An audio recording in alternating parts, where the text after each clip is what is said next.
Hello. This week we're going to have an in-depth look at something I said you would never be able to find in the wild. That proves me wrong, which is early York silver spoons.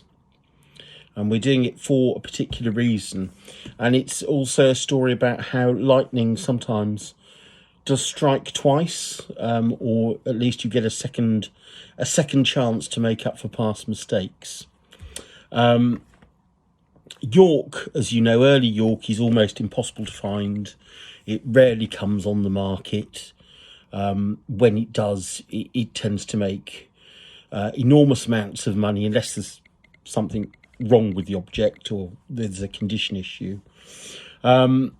The last occasion that I saw any number of good York spoons, and many of you may have this catalogue, was the Howe sale, which I always think of as being like a few years ago, but I'm appalled to look at the front cover and see that, you know, in 3 years' time it will be 20 years ago, which makes me feel tremendously old. If you don't know Mrs. Howe, who traded as Howe of Edinburgh, the great authority on English spoons, Commander Howe and Mrs. Howe, dealers of tremendous importance in the 20th century, and the collection, her stock and private collection, came to sale some years ago. And to give you an idea, it is all, the catalogue is almost entirely London and provincial flatware. Fabulous sale. I went and I spent many hours looking through it and was fortunate to buy a few things out of it, all of which have now gone, obviously.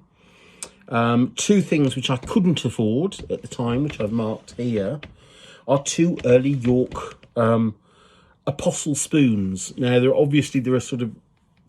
are others, but it breaks down to two types of early spoon: the seal top and the Apostle. Of course, there are lots of, for spoon enthusiasts, don't think I've forgotten about baluster tops and diamond points and all of that, and lion sajunt and maidenheads and Buddha knops, but mainly, and this is so we don't get bogged down, there are seal tops and there are Apostles. Seal tops are more common. Apostles are slightly more expensive to make and therefore rarer, although often they were made in sets, which have now become broken up over time. And in the Howe sale, very unusually, there were two York a Charles I and a James I, early 17th century York Apostle spoons.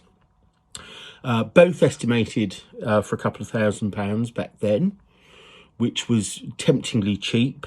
But unfortunately, as you might see from my marked up catalogue there, it's actually this one. I can get it, this one and this one. They made respectively £5,600 and £6,600 hammer. Although the buyer's premium was less then, it was only 17.5% plus VAT. Glory days for the trade. It didn't seem like it at the time.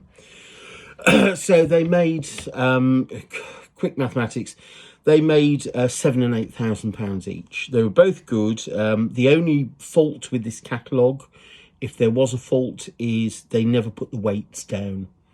You have the sizes of the spoons, but not the weights.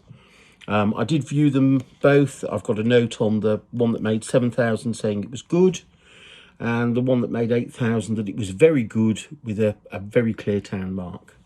That gives you an idea, I mean, that's nearly 20 years ago, of how rare York Apostle spoons are. And that's really the feature of today's talk, York Apostle spoons, and how expensive they are when they come up. And since then, there have been a handful. And actually, after that sale, about 2 or 3 years after that sale, I did see another York Apostle coming up in a provincial sale room. And they catalogued it as by an unknown maker. And it was York 1623, so it was in the same period as these. And it was only estimated at £1,000. I was all set up to bid and buy this spoon. And I watched the auction online very patiently. It went on for some time. And with 100 lots to go, and having waited for an hour and a half, I thought, I'll nip downstairs, I'll have a cup of tea, and then I'll come back and we'll get set for the long haul, and we'll have a go at buying this spoon.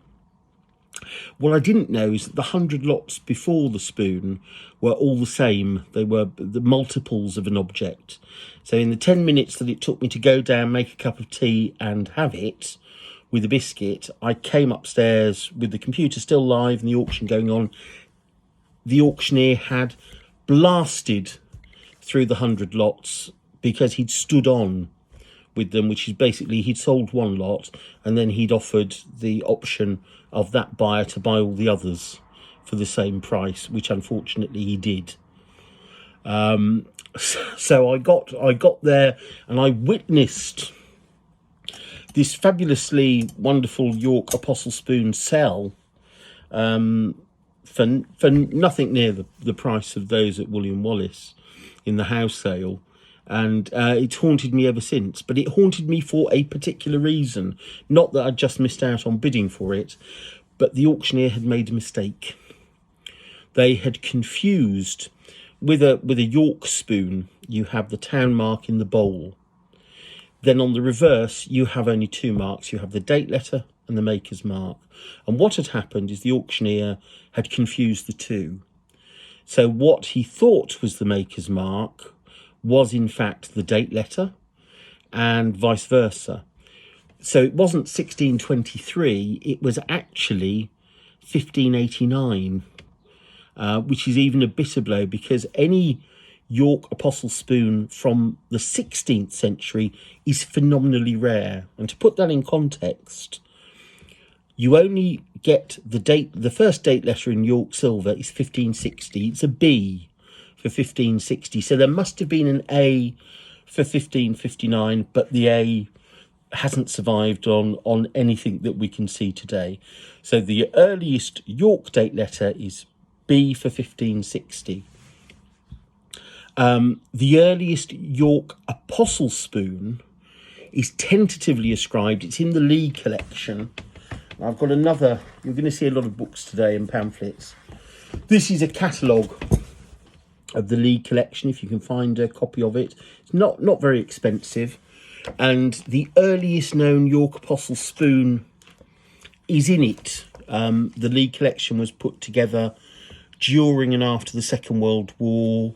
There wasn't a lot of interest in York silver at the time. So basically Lee, who was an antiques dealer, had his pick of what there was available. So the earliest seal top with the first date letter is in the Lee collection.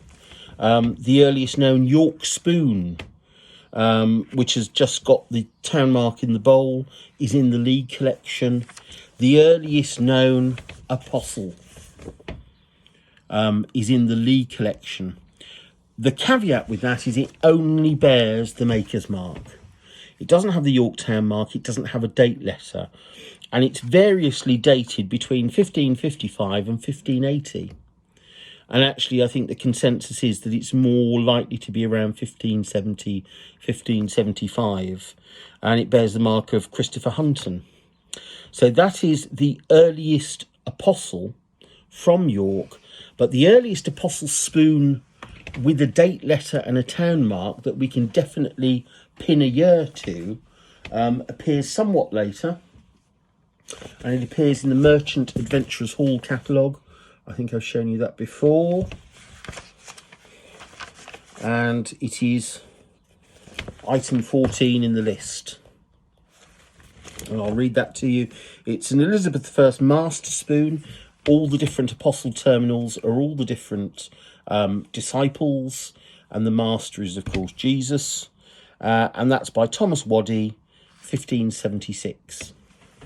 That's in the National Museum of Wales, or was on loan to them at the date of this exhibition 24 years ago. That is the earliest, or was the earliest known York apostle spoon in the world, quite rightly in a museum.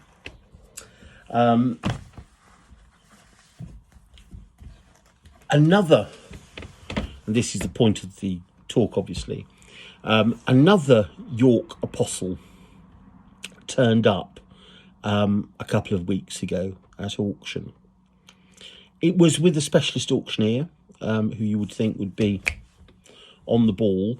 But again, this problem of confusing the date letter and the maker's mark came into play. And I'm going to tell you why, and also probably excuse their blushes for doing so. Now, I've drawn this out on a piece of paper so you can see it, so we don't have to do close-ups or anything. This is the thing that causes all the problems. This is the York date letter for 1623. It's a Gothic P with this odd flourish here. The problem is, it is very similar to a maker's mark from York, and the maker's mark, frustratingly, isn't illustrated in the large Jacksons. So if you haven't seen this maker's mark before, and you're looking through and you've clearly got a Yorktown mark, what happens is you think that this is the date letter, and the other mark that's there, which you can't identify, is an unknown maker's mark. And just to make the point, I've drawn out on the other side of this piece of paper the maker's mark, and I'm going to reveal it now. You can see the confusion, can't you? This is the maker's mark that is ascribed, but almost certainly is, for Thomas Pinder of York, who was working in the late 16th century. It's P, Gothic P. It has a small serif over it, but in Pinder's case, this area, this area is a little thinner, and of course the little serif goes up. It's also always beside a date letter. So the minute you know that this isn't a date letter, the other mark you can easily find and you go, oh, that is a date letter. And the reason I'm saying this is it gave me a second opportunity to go and bid for this spoon. Obviously, because it was dated 1623, it wasn't as sought after. I was surprised to buy it, I'll be honest with you. It was not an inexpensive spoon by any means, but I was surprised to buy it for less than the examples 17 years earlier in the house sale, because it's a very good spoon. And there it is. It is an Apostle, and it's got an extremely fine town mark in the bowl, and I'll show you that in close-up, but a really good town mark in the bowl. And on the reverse, and again we'll look in detail, it's got not the 1623 date letter as it was described when I bought it in the catalogue, but the maker's mark of Thomas Pinder and another date letter. And in this case, the Apostle is St. James the Less, and it's got some nice later, I would say mid to late 17th century initials engraved on the nimbus. Good spoon, good gauge, lovely bowl, fabulous thing. More fabulous, and also the reason why I bid for it and was determined up to a point to buy it, is the date letter, which of course in the catalogue was down as an unascribed maker's mark. The date letter is for 1572. The first date letter, remember, recorded anywhere in the world on York silver is 1560 on a spoon in the Lee collection.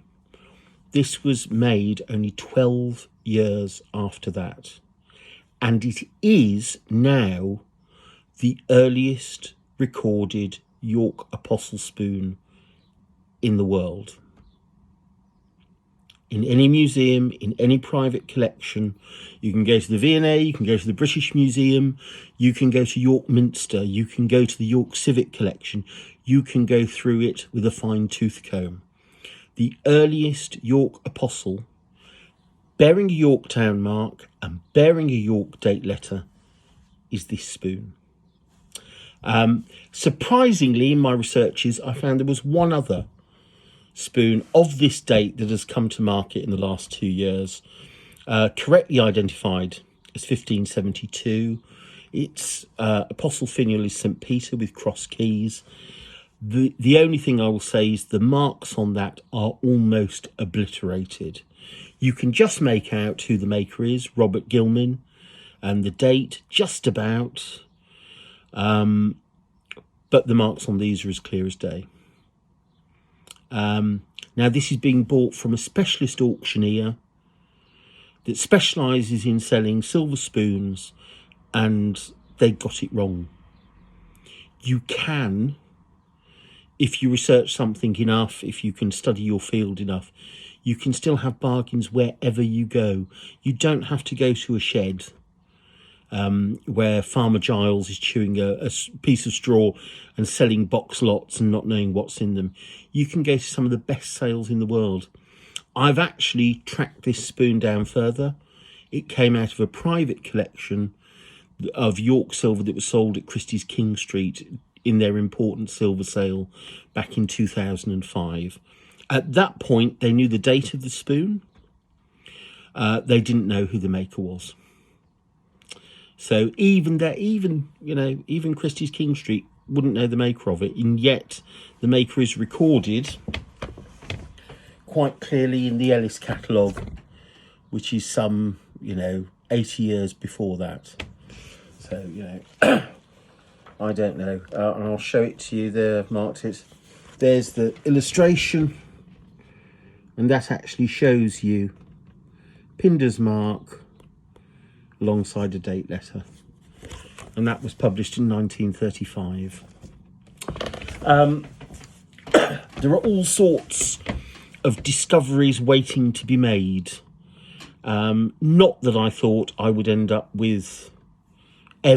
end up with a piece of Elizabethan York silver, which is frankly unheard of, but not only that, but the earliest York apostle spoon in the world. Dumb luck, eh? Dumb luck plays its part. Go out, have a look. It's all there. It's remarkable. If you'd asked me if I'd ever find or buy anything like this, I would have said it would have been impossible. But there you go. I hope that's given you heart and not heartburn. It may have given you heartburn if you were the underbidder on it and didn't realise it wasn't 1623, but was in fact 1572. If it is, I apologise. I'm not here to rub salt into the wounds. But until next week, this will be the best thing I ever find, by the way, on these little videos. I won't find anything better than that ever again. So next week, a pair of sugar tongs I probably bought for 15 quid. And we'll bring it sharply back to earth. But until then, good antiques hunting and goodbye.